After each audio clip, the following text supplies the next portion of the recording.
avec deux cinéastes marocains, deux univers singuliers, un conte coloré, une fable, Abdel Nino, qui sort le 16 août, et un film fantastique, Animalia, déjà en salle. Voilà qui va peut-être vous surprendre, parce que c'est une autre vision du 7e art marocain. Bonsoir, Hicham Ayouch. Bonsoir. Merci d'avoir accepté notre invitation. Et bonsoir, Sophia Alaoui, vous êtes en direct de Casablanca. Merci d'être avec nous. Alors donc, je le disais, deux films marocains à l'affiche. Non, il n'y en a même pas que deux, il y en a plusieurs. Le film marocain qui a été aussi récompensé au dernier festival de Cannes, je pense à Asma El Moudir et Kamal Lazrak. Est-ce qu'on peut parler d'une nouvelle vague, un dynamisme du cinéma marocain selon vous, Hicham? Je sais pas. Je sais pas si je suis bien placé pour parler en général des choses. Je sais pas. Il y a des réalisateurs intéressants. Il y a surtout des réalisateurs et des réalisatrices qui essaient de s'attaquer au cinéma de genre. Et ça, je trouve que c'est intéressant parce que c'est bien de sortir un petit peu des films. On a beaucoup de films un peu misérabilistes qui viennent du Maghreb et de l'Afrique en général. Et je trouve que c'est intéressant de faire du cinéma qui raconte la société. Mais je pense qu'on peut la raconter différemment. Et c'est aussi ce que j'ai essayé de faire avec Abdel Nino, ce que Sophia a essayé de faire avec Animalia. Il y a des gens des réalisateurs qui commencent à faire du cinéma d'horreur. Et je trouve que ça va ramener en tout cas une certaine fraîcheur et montrer qu'on n'est pas un cinéma qui est uniquement là pour traiter de la misère et des problèmes sociaux, ou alors si c'est pour en traiter, mais en tout cas différemment, quoi. C'est vrai que dans votre film, Sophia Alaoui, on parle plutôt de la bourgeoisie marocaine, donc j'imagine que vous êtes d'accord avec Hicham.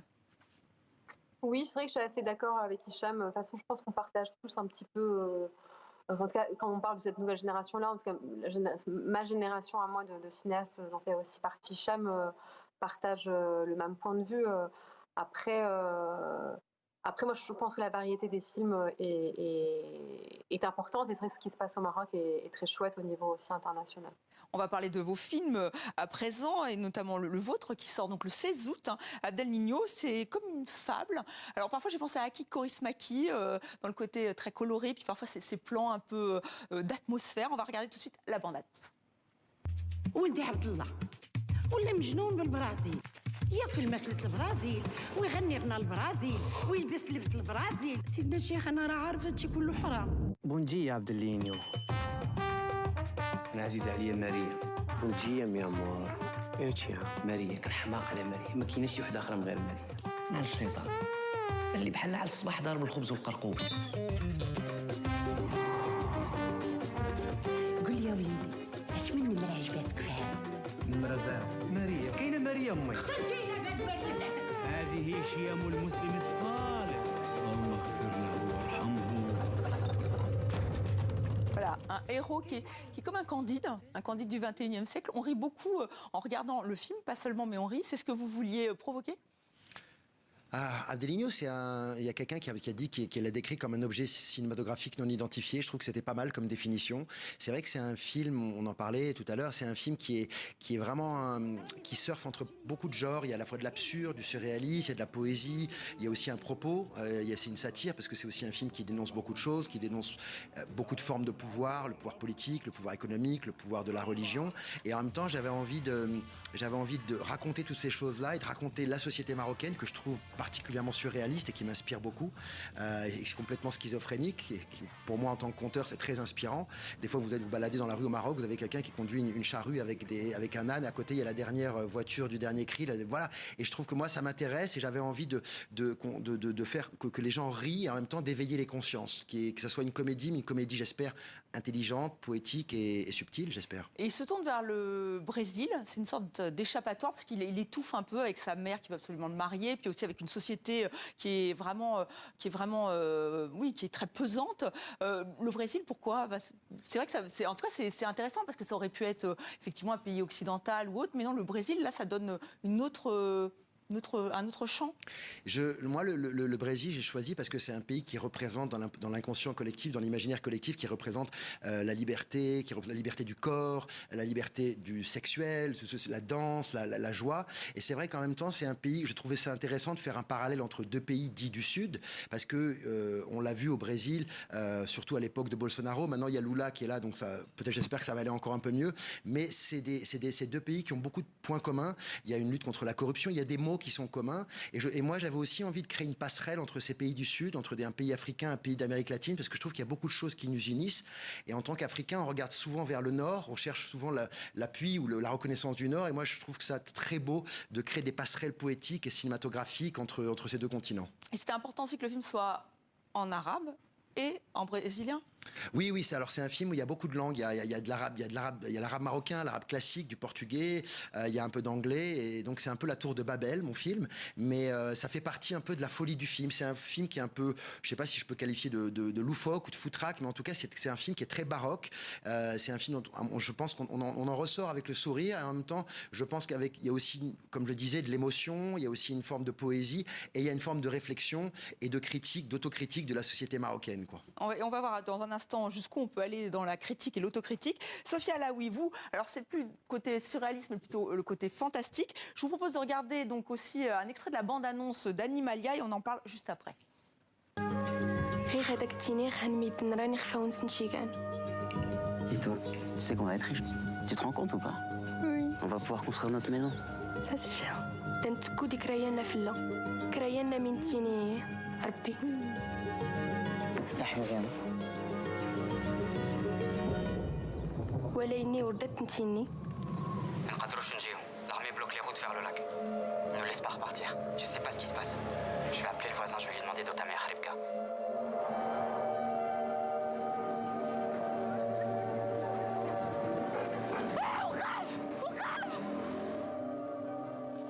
Sophia Alaoui, donc, qui réalise donc, ce film Animalia, c'est vraiment là, on le disait, un film de genre. Pourquoi ce choix? C'est vrai que les gens disent que c'est un film de genre. Moi, je ne l'ai pas pensé comme un film de genre au début. Disons que moi, j'aime un cinéma, c'est vrai, qui est plutôt international, qui questionne la société, mais différemment. Moi, c'est vrai que les réalisateurs qui m'inspirent sont des réalisateurs du monde. Après, par rapport à ce film-là, je crois que c'était surtout les thématiques du film qui ont amené naturellement le genre du film. On parle de religion, on parle de foi, et forcément, pour moi, il y a toujours une part de surnaturel dans ces histoires religieuses. Donc pour moi, c'était totalement un mélange qui était totalement naturel. La religion, elle est présente dans vos deux films. C'est vrai que le Maroc, Mohamed VI, c'est quand même le commandeur des croyants. Jusqu'où on peut parler de la religion? On parlait effectivement de critique, d'autocritique. Mais là aussi, jusqu'à quel point on peut parler de la religion? Moi, je parle de la religion, mais en fait, c'est un film qui est hyper mystique d'une certaine manière et qui n'est pas là pour provoquer ou attaquer. Le film pose des questions et surtout, c'est pas la religion en soi qui on va dire, c'est le rapport à la foi. Un rapport que moi j'avais trouvé quand j'étais revenue habiter au Maroc, qui pouvait être assez dogmatique.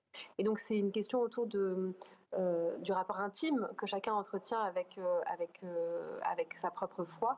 Mais en tout cas, moi, c'était le dogme que j'avais envie de questionner avant tout. Et c'est un film qui va pouvoir être diffusé dans tout le monde arabe sans aucun souci? En fait, moi, c'est des questions qui reviennent souvent, c'est marrant, qui reviennent souvent en Europe, en fait. Alors qu'en fait, moi, j'avais fait un court-métrage avant qui s'appelle Qu'importe. Ah, je crois qu'on a perdu la liaison.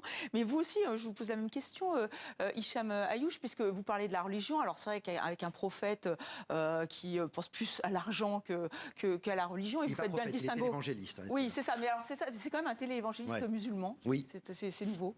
Oui, moi le personnage que j'ai créé, donc le personnage entre guillemets du méchant dans l'histoire, du bad guy, qui s'appelle Amr Taleb, est un personnage qui est un peu entre Freddie Mercury, Madonna et un télévangéliste égyptien qui s'appelle Amr, je sais plus quoi, Khaled, pardon. Et j'ai voulu créer dans mon film, les personnages sont vraiment à la limite du cartoon. C'est complètement assumé dans ma pensée en tant qu'auteur et en tant que réalisateur. Et j'avais envie de travailler, donc effectivement, sur un personnage qui instrumentalise la religion à des fins purement mercantiles et donc qui se prend aussi pour un prophète.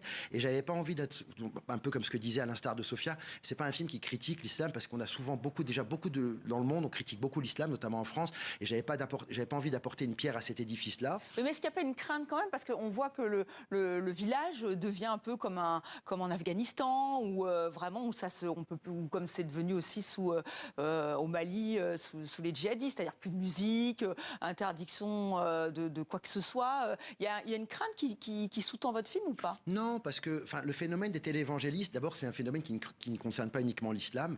Au Brésil, notamment, c'est aussi pour ça que c'était intéressant. Les téléévangélistes sont très puissants. Ils ont des chaînes de télé, des partis politiques. C'est vraiment une puissance. Aux États-Unis, ils remplissent des stades.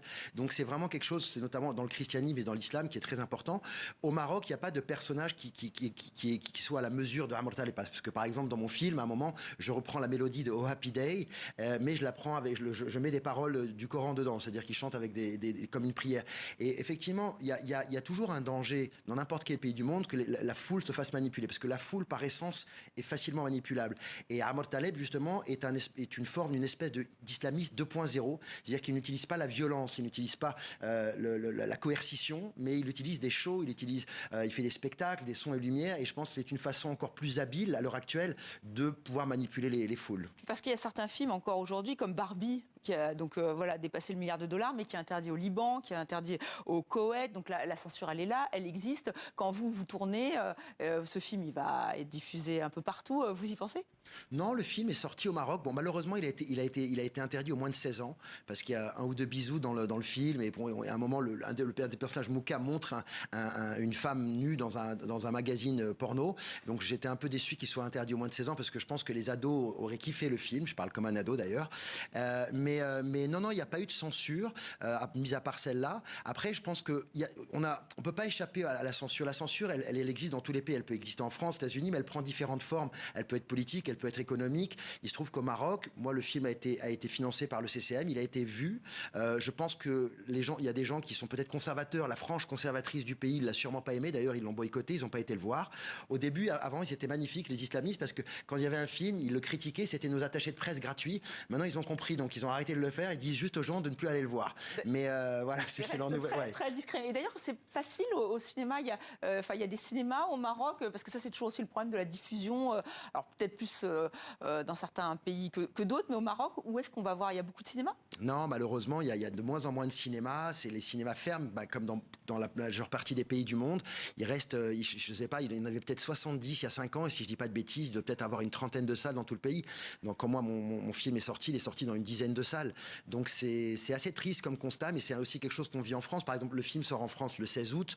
On a réussi à avoir très peu de salles, parce que les cinémas indépendants ont de plus en plus de mal. Et puis, comme vous l'avez dit, le blockbuster, que je ne citerai pas parce qu'on ne va pas lui faire de pub, il en a suffisamment assez. Il occupe déjà beaucoup d'espace, quoi. Oui, Sophia Alaoui, vous êtes avec nous. Est-ce que c'est compliqué de financer un film? Alors, votre court-métrage a reçu un César. Il a été aussi récompensé à Sundance. Est-ce qu'aujourd'hui, c'est compliqué en tant que cinéaste et cinéaste marocaine de financer son film? Moi, c'est vrai que j'ai eu de la chance de financer le film grâce au succès du court, donc je ne suis pas tout à fait une généralité. Après, je pense que ce qui est dur, en tout cas, c'était aussi le challenge aussi et finalement de Animalia, c'est finalement de s'émanciper d'un regard parfois stéréotypé que peuvent attendre de nous des partenaires de production, en tout cas en Europe, qui ont une vision parfois très cliché et qui attendent des fois un certain cinéma. Donc forcément, quand on a des propositions un tout petit peu différentes de ce qui est attendu, c'est un peu plus difficile de convaincre. Et le fait de le tourner là aussi, a priori beaucoup de dialogues en arabe, ça aussi c'est un choix important? Alors moi, pour le coup, dans Animalia, c'est un film qui est dans 3 langues, français, arabe, berbère. Et je pense que oui, que forcément, quand on travaille les langues au Maroc, il y a un rapport aussi très symbolique. Le Maroc, c'est un pays, là, on parle en français quand même ensemble. Les 3 langues sont des langues utilisées au Maroc, donc c'est comme ça que je voulais parler de la société en utilisant ces 3 langues-là.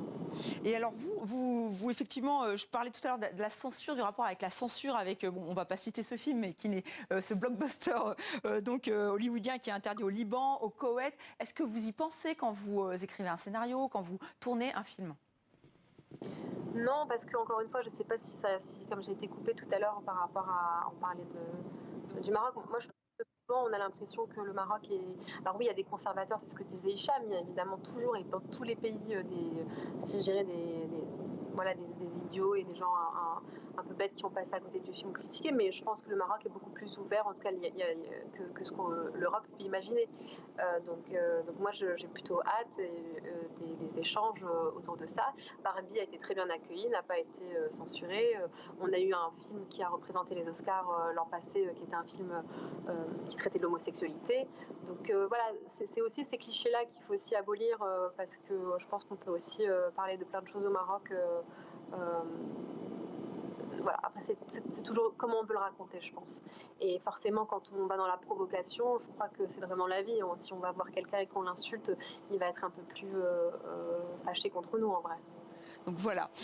Oui, dernière question. Ouais, oui. Non, je voudrais juste rebondir rapidement sur ce qu'a dit Sophia. C'est vrai qu'il y a parfois, justement, ce qui est bien dans son film, dans le mien ou dans les films qui émergent un petit peu, c'est qu'on essaie d'échapper à une vision qu'on peut avoir, que l'Occident peut avoir de nous, qui est une vision post-coloniale et un peu orientaliste, qui parfois influence les réalisateurs qui ont envie d'être reconnus justement par l'Occident et par les festivals et qui vont avoir tendance à traiter des sujets qui risquent de plaire. Et je trouve que c'est intéressant notamment d'avoir des comédies, des films de genre, parce qu'on arrive à se réapproprier notre propre identité à travers notre image. Merci, ce sera le mot de la fin et j'espère, et j'invite d'ailleurs tous nos téléspectateurs et téléspectatrices à aller voir vos films Abdel Nino qui sort le 16 août en France et Animalia qui est déjà sur les écrans. Merci infiniment à vous.